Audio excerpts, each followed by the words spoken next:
Fiori, Fiori, Fiori, Fiori.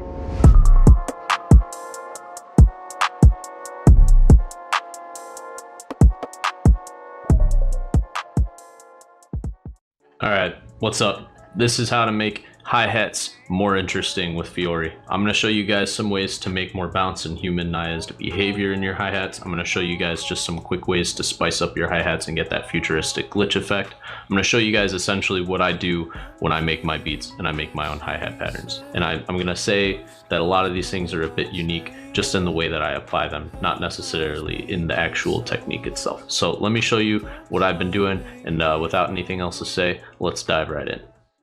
Alright, so off the bat, I've loaded a loop, and I've got some hats. Just a basic hi-hat and a two-step pattern, flat, nothing going on. First thing we're gonna do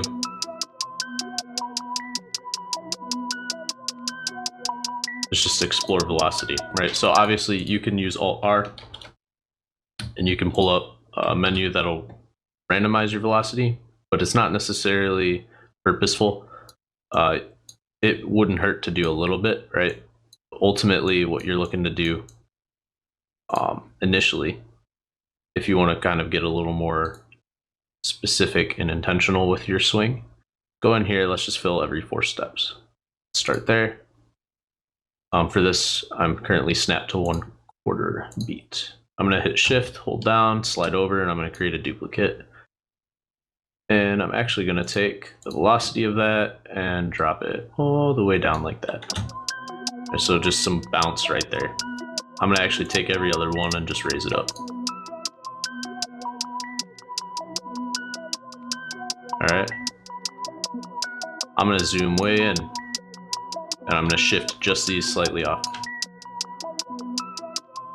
When I did that, every one of these shifted slightly off, right? So when you zoom in, you can see. Now what I'm actually going to do is let that go. Now I'm going to hit Alt-R, and I'm going to randomize my velocity a bit, and also my panning just a bit. That's a humanizing effect. We're going to leave these alone for now. Alright, if you go too crazy, kind of losing some of that purpose we did with the manual velocity edits, so don't go crazy. And by ear, I might re-roll by hitting this seed. Alright, so that's fine for now. Next thing I'll do usually is create pockets.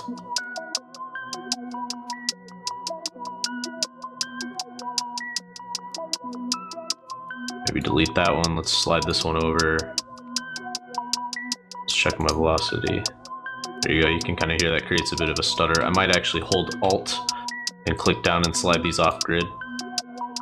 So it's kind of a bit of a time slowdown at the end of that pattern.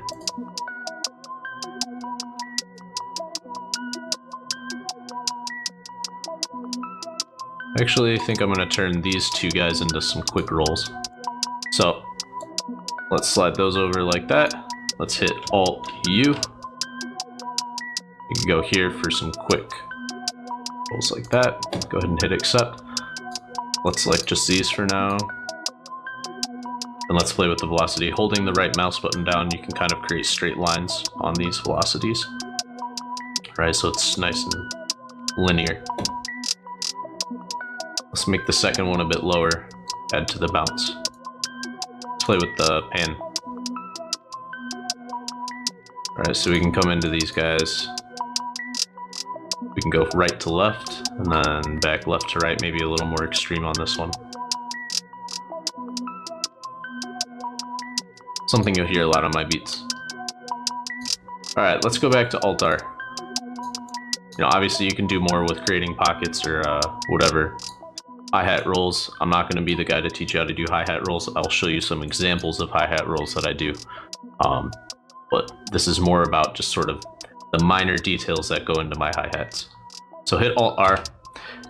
Make sure these are all set to 0, because we're actually just going to be playing with mod X and mod Y. The release, you can play with that on like an open hat span or some other things like perhaps melodies, but it's not going to do much for your hi-hats. Explore that yourself. The mod X and the mod Y. The mod X is the filter cutoff, so just explore, right? The only reason I know this is because I turned this knob one way or the other until it did something, right? So starting from scratch, turn it all the way out. Just listen. I'm not saying this sounds good, I just want you to hear what it does. It's cutting off the frequency at different levels based on where these hit. So you could do just a little bit. Now there's a bit of a bounce. If you don't hear it, I recommend wearing headphones, and then you can switch back and forth, and you'll hear it. Now this is the resonance, same thing. If we increase this, it's going to add a lot of sort of resonance to the actual sound of the hi-hats. You can hear it gets really sharp. So again, usually at this point when I randomize these, I just do little bits of each.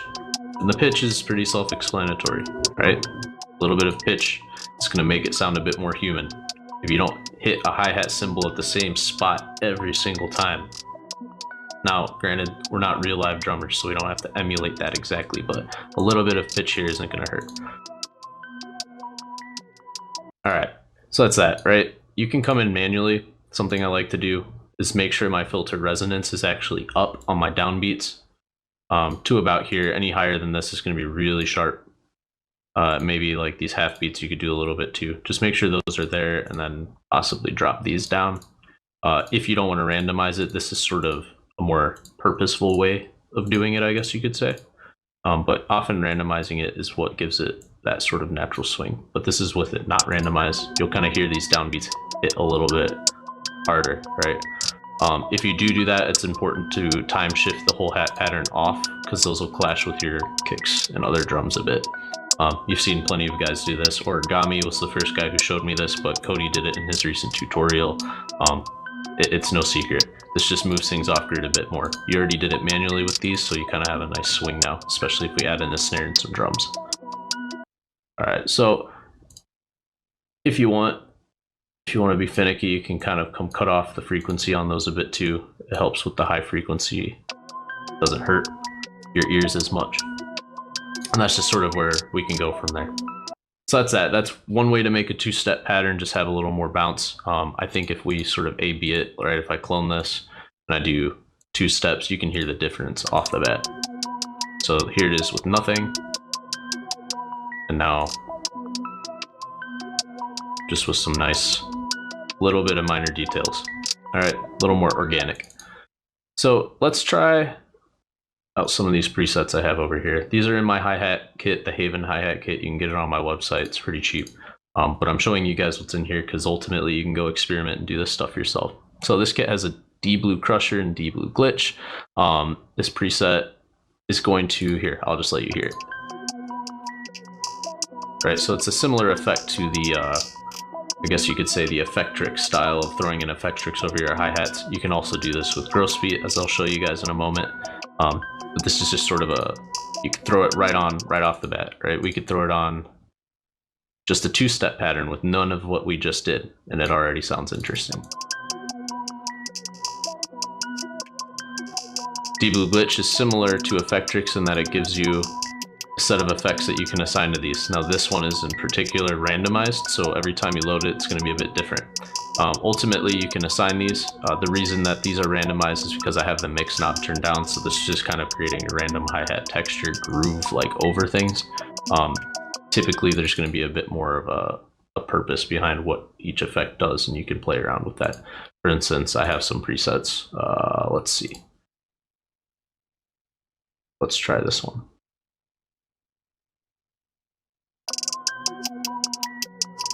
So each one of these things is doing exactly what I want when it hits that spot. Similar to gross beat, similar to, I guess, Effectrix. I don't actually own Effectrix, so I've been using this because it's free. They do have a paid version of this VST as well. Let's stay with the 2-step pattern so I can show you guys, you know, just what these presets can actually do. So this one has gross beat here. This is actually just a volume envelope that I've set up to create pockets, right? You can change the tension if you really want it to cut in and out. But this preset has a lot more going on under the hood. So Patcher, I could make a whole tutorial on Patcher for those of you who've never heard of it, but there is a lot out there already on it.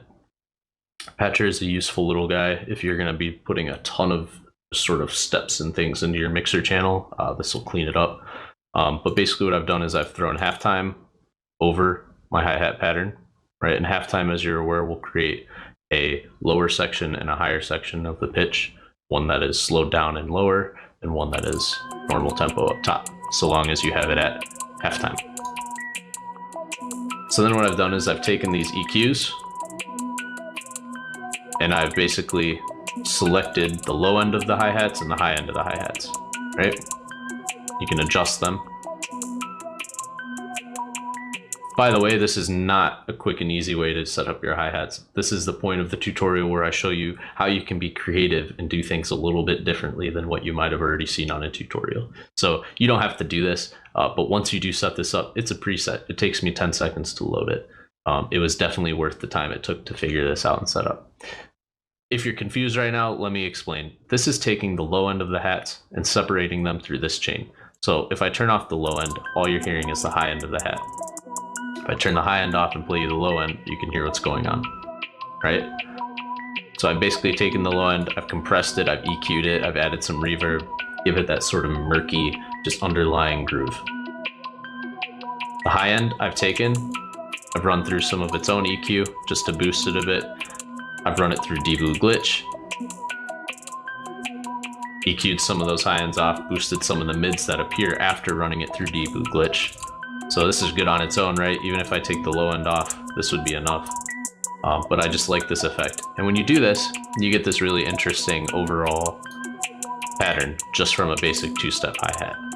Now, when you do this, also keep in mind things are getting a little crazy. You probably aren't going to need to use as many percussion elements in your beats. A lot of my beats have a kick, a snare, maybe one or two perks and effects, and then my hi-hats. My hi-hats are the backbone of my swing, and a lot of people will comment and say, I like your hats and perks, not realizing I didn't actually use any perks in the beat. I've just got a lot of different pitch and variation going on the hi-hats.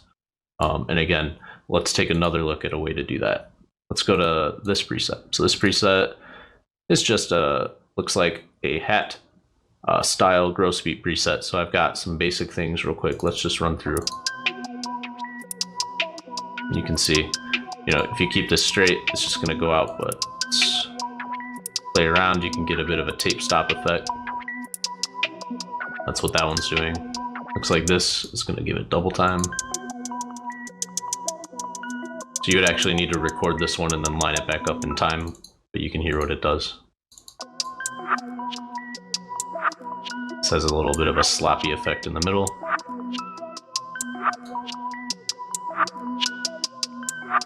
Alright, so you can do this even with gross beat, play around. I'm not going to get into a tutorial on how to apply gross beat to your hi-hats, but try some of the gross beat presets you already have. You may be surprised some of them may have been designed with percussion in mind. You can even throw gross beat over percussion loops. You can record your whole drum loop and throw gross beat over it and create like a weird intro drum loop. Like, just be creative.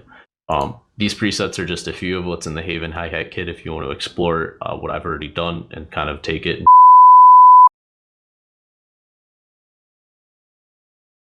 Alright guys, so I hope that helped you out. I know that a lot of this stuff is already out there, but I just wanted to show you again a unique perspective on it and maybe throw in a few new things that you haven't thought to do yet. If you haven't and this helped you out, please leave a like and a comment below so that I can keep going and bringing you guys more of this stuff.